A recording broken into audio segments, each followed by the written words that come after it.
As the world faded away into nothing but a dark void, Tom felt the only mildly familiar sensation of magic flowing like a gentle stream. It wasn't much of a draw, but it was certainly noticeable. Right, best make this quick then, he tried thinking to himself, feeling the flow peak as he did. Who is this? Make what quick? An ethereal-sounding female voice replied. It did sound a bit like how he remembered Jelena sounding, though she did not exactly sound calm. Hello? Anyone there? Yes, hello. Who is this? What must be done quick? Answer me at once. It's Tom. Is that you, Jelena? Yes, of course it is. Stupid dragons taking ages. I have questions for you. So many questions! Yeah, I figured that. Far away, I suppose. Tom replied a little uncertainly, as to just what he might be in for. Firstly, did you read the letters? I did, yeah. Disregard them. I have learned much since they were written. So much more, yes. Cursed, blessed knowledge. So you do know we have gone to space, then? What? No. I re-experienced the memory you had of the movie about the moon mission. It was evident on the second watching that it was a trickery of the eye. Spaceflight is but a myth. Right. Then how have your kind visited space? And what of the gods above? It was evident that the woman with the crystals was but a fraud. Jelena explained, with all the common restraint of a shopping mall Karen. Well, the rockets to the moon, that did happen, Tom attempted, doing his best to remain calm and diplomatic. The movie you saw was probably a recreation. Tell me, did things go wrong on that trip, but they made it home anyway? Yes. Do you know of what I speak? What I am proclaiming? Of course you do. It is your own memories. How could I forget? Yeah. You watched a movie about Apollo 13, I think. Good movie, and that all happened too. Like for real happened. I see, Jelena replied, sounding rather unstable. And what of the gods? We ain't got any. Well, not in space at least. Impossible! No, quite possible. Many still believe in gods, though, but let's not get into that too much. It's a right old mess. No, you must tell me what happened to the gods. Have they left you? Well, some think so, but no. I just think it all works a bit different for us. They might be a little more hands-off. But the churches, and these religious warriors you did battle with? The Inquisitor all but muttered to herself, sounding like she was struggling to put pieces together. Do Jesus and Islam fight for power then? No. They would have long since lost the battles to the ancient gods of war the teacher spoke of. Though why they were always naked eludes me. Yes. No. Again, we don't really have gods just floating around. Can we please talk about something else? Or is that all you wanted to know? Tom tried, hoping he really didn't have to dive deeper into that particular subject. No. Don't you dare cut me off. I have seen what you talked of. Nuclear fire and missiles, ships of the oceans and planes soaring in the skies. But is it not all fake?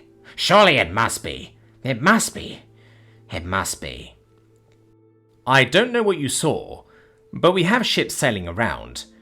If you've ever seen flying ships like you have here, then that's fake. I can assure you of that. We do have airships, but they look more like really big, long balloons. But we could make such vessels, or someone could from times past. If you can visit the moon, then surely you can make a ship for the skies. No. We ain't got grav oil. Or dragon essence, as I guess it's called.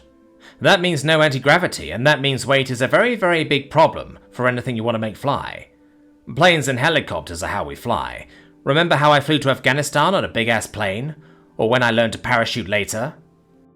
What is parachute? Is it the hand from your times doing vacationing? What has dried meat products got to do with flying machines of battle? Whoa, easy now, easy. I guess you didn't get that far yet. It's a cloth kite you dangle from and then glide to the ground. Very good fun. A cloth kite used to fly. Such strange inventions. Wait, Was there not a movie with something of that nature? Yeah.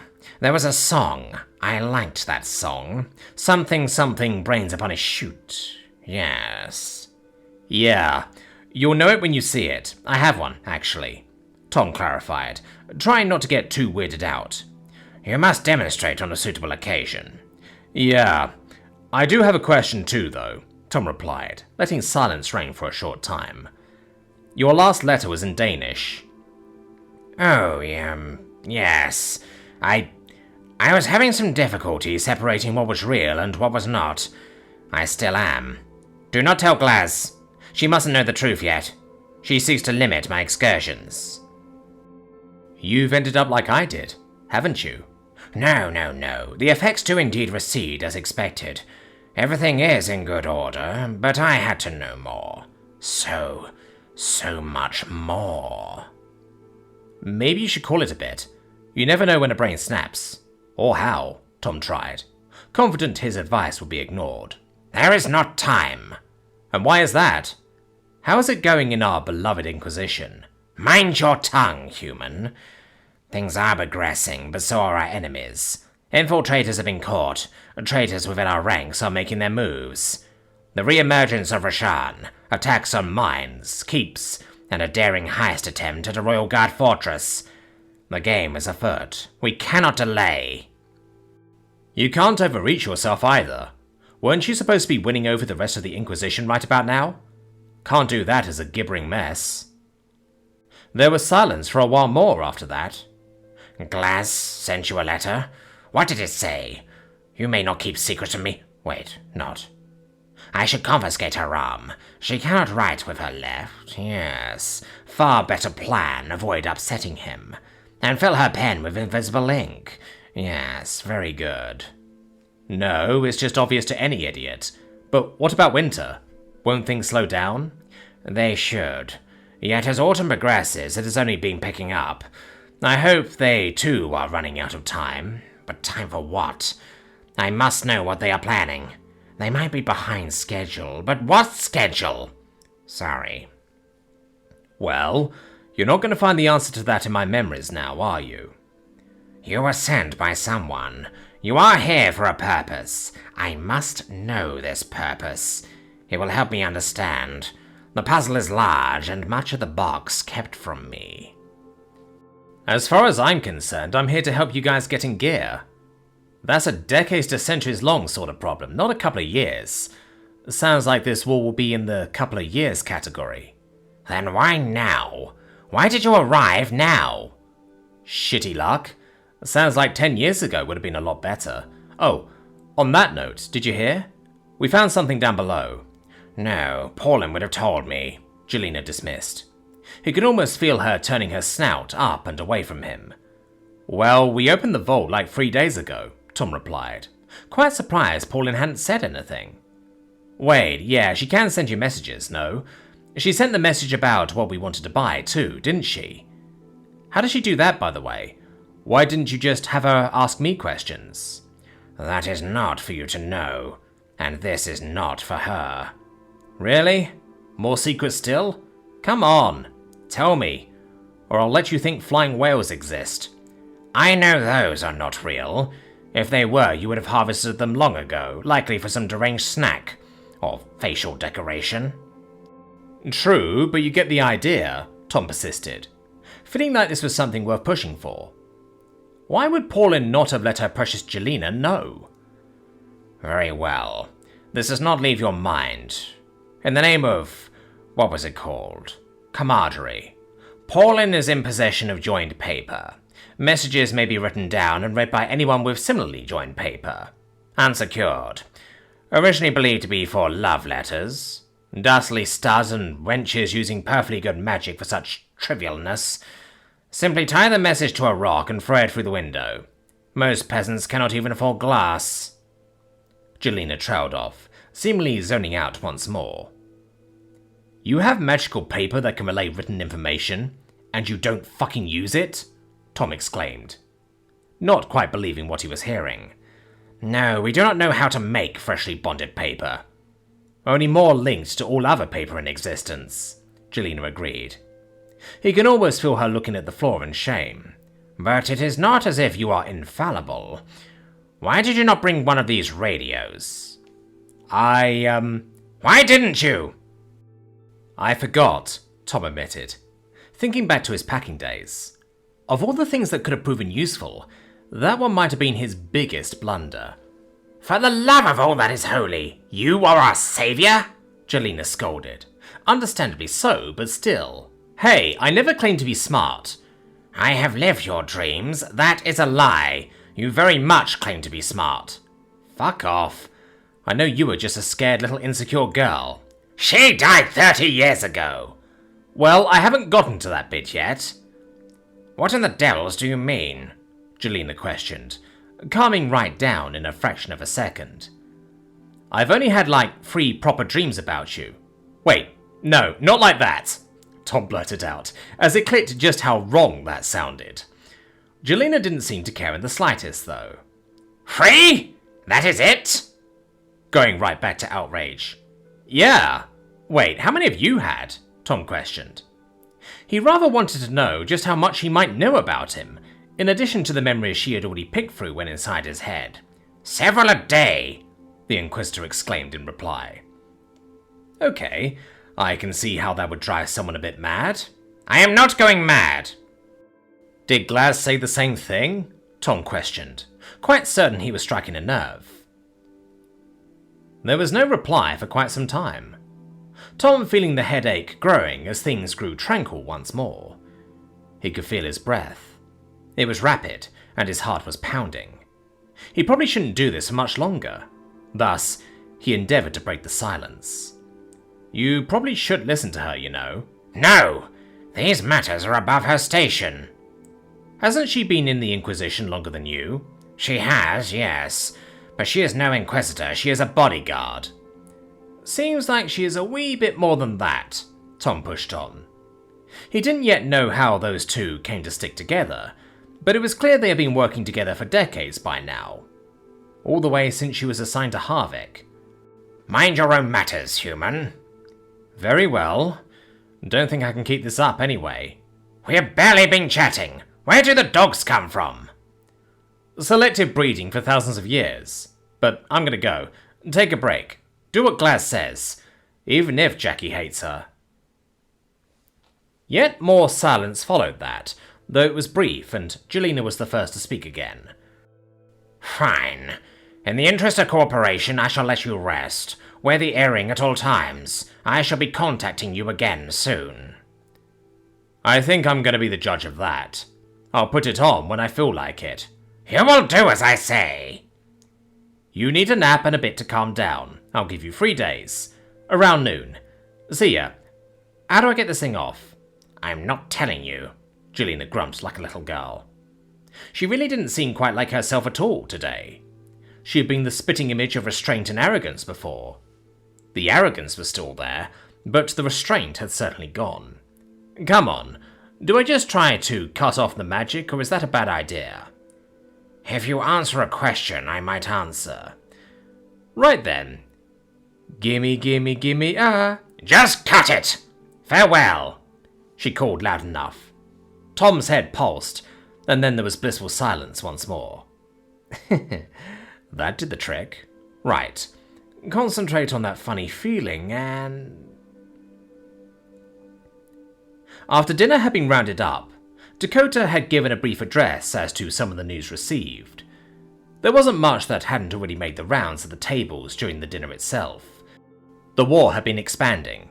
Recruitment had started in full in the cities, and if not for the rather special situation at Bismarty, they could have expected their banners to get called by spring. Rumours had it that the kingdom was preparing itself for counterstrikes the following spring, which meant training through the winter for many volunteers.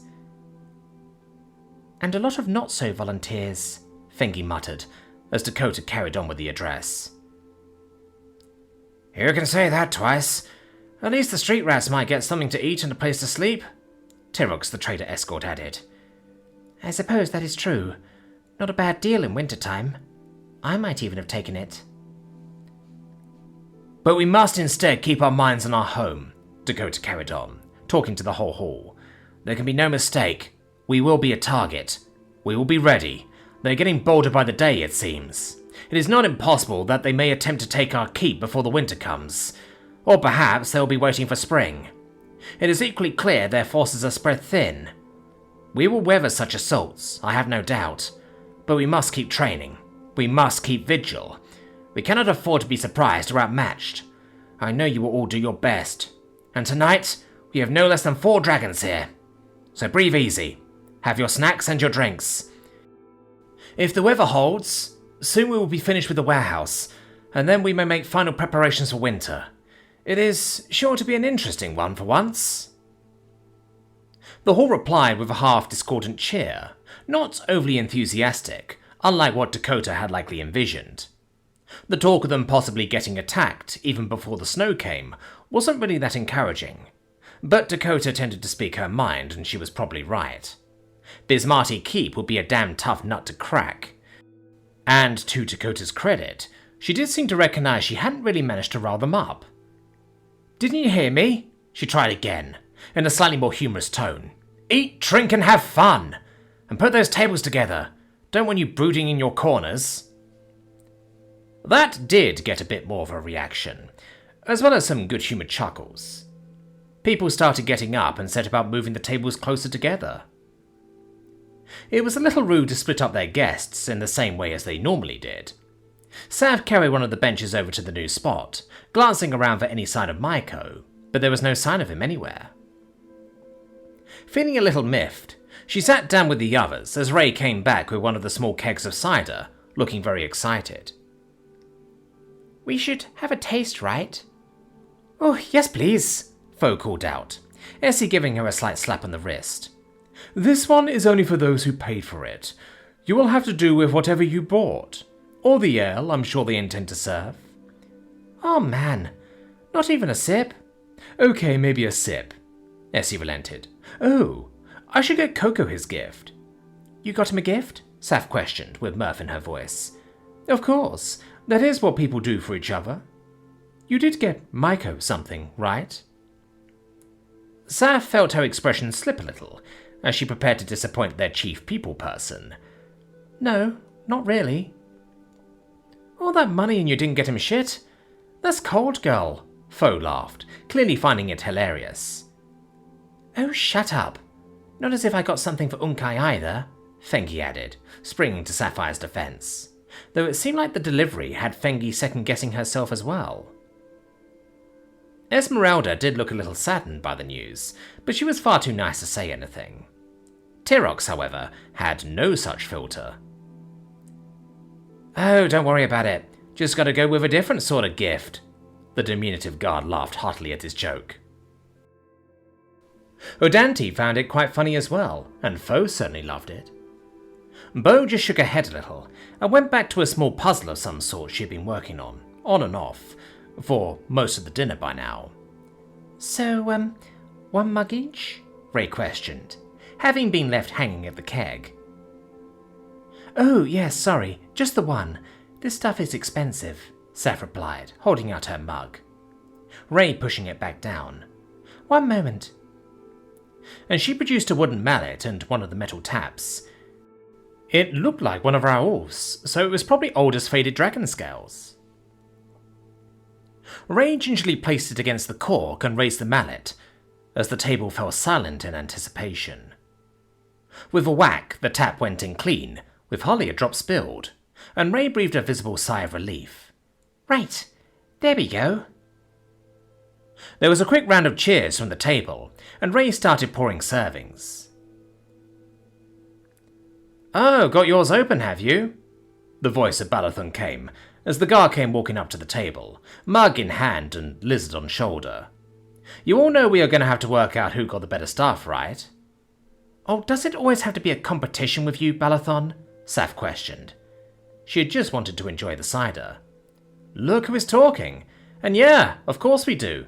Just think of the bragging rights." Ray didn't look too thrilled, nor did any of the girls who had actually paid for the keg. The rest of the table seemed to think it was a brilliant idea, even as Balathon's voice carried, and heads started to turn, as people started to mingle between the now closely together tables. I'll be the independent adjudicator, Tyrrell declared, not receiving much attention as the 4 mugs started to get passed around. Oh, come on. I'll be fair. Shut it, Pipsqueak. You end up taking 10 rounds of tastings before you make up your mind, Odante scolded, though in good humour. I might, the guy relented, looking to Balathon. Hey, by the way, did you teach the brainlet any tricks? Sure. Skitters can do a few things, aside from chasing the food.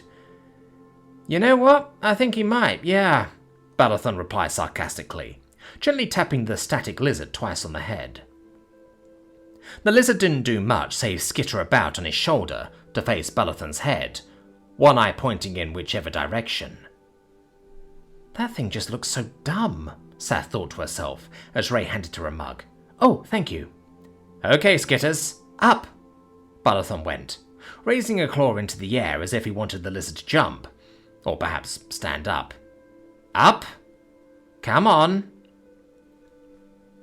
There was no reaction from the lizard, aside from it jerking to the left a bit, possibly having spotted a fly or something. Well, obedience might need some work, Odante chuckled. Have you tried with some food in your hand? Sure, then he just tries to eat the hand.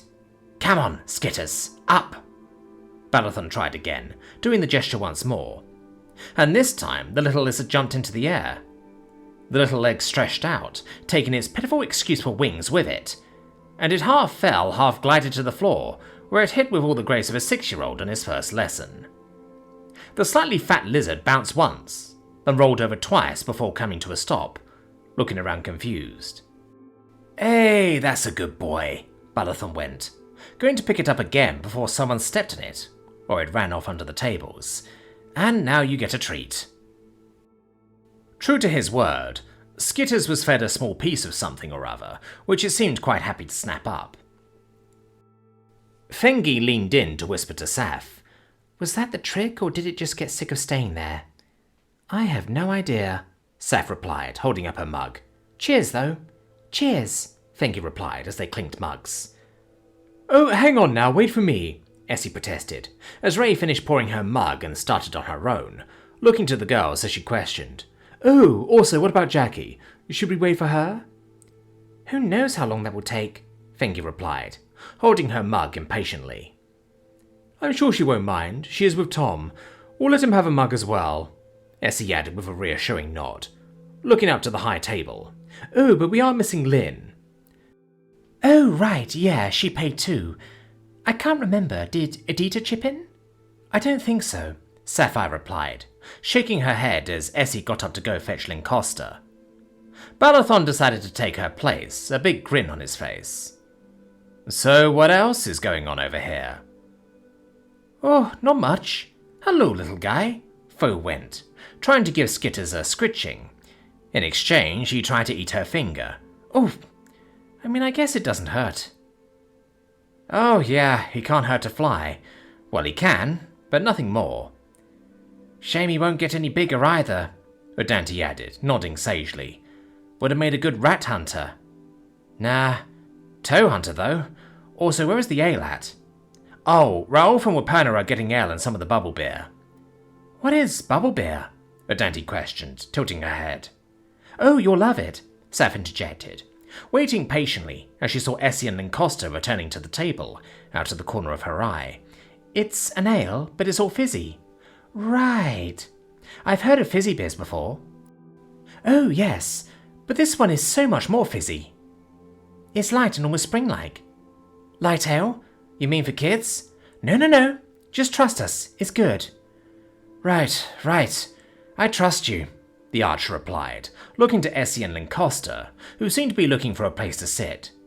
Should we not just put 2 end to end rather than this scrunching up business? Yeah, we should.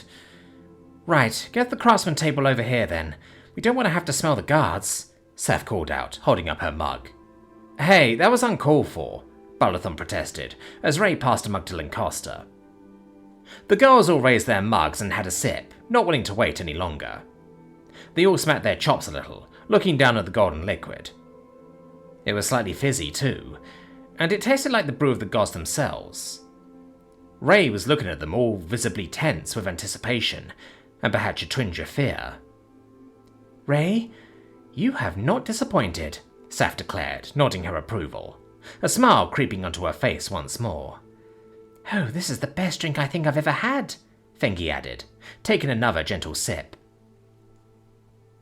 Ray looked visibly relieved, her expression changing for one of ecstasy, as she too took a sip herself. Oh, it's even better than I remember. I'm glad you liked it. Like it? I love it, Fengi cheers, Essie giving an appreciative nod to Ray before looking to Lynn. So, it's very good. Do you think we could try and cool it down a little? Imagine this cold? It is often served cold, yes, Ray confirmed, nodding her assent. I'll go get the powder, Saf called out, getting up. I have got to try that. The strange ethereal world that had seemed so all-consuming started to quickly fade. Holes grew as light and reality started seeping in, sounds and noise starting to build around him. Tom? Tom, are you okay? Came the familiar voice of Jackie, as his eyes shot open and he blinked a few times as he returned to reality proper. Yeah, I'm here. That is trippy. But hey, I think it worked. How many fingers? Jackie questioned, holding up her hand. 4, clear as day. Phew. Okay, look around. Anything strange? Tom obeyed, sitting up a bit straighter and glancing about the room. Nope, all good. Just like last time I used one of these. Right, good. Now, what did she say? Oh, a bunch of stuff. Mostly we chatted a bit about how she's going to touch Mad. Even Glass thinks she's falling apart at the seams, apparently. She was also not happy I wanted to break. Oh, don't tell me you have to do this every day from now on. I said she has 3 days to get ready to try again. Hopefully she'll have her case worked out by then. Here's to hoping. Also, how is your head? Does it hurt? A bit.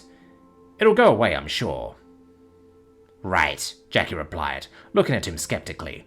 If it gets worse, tell me, but dinner was served a while ago, I think. And I'm hungry. Me too. Let's go.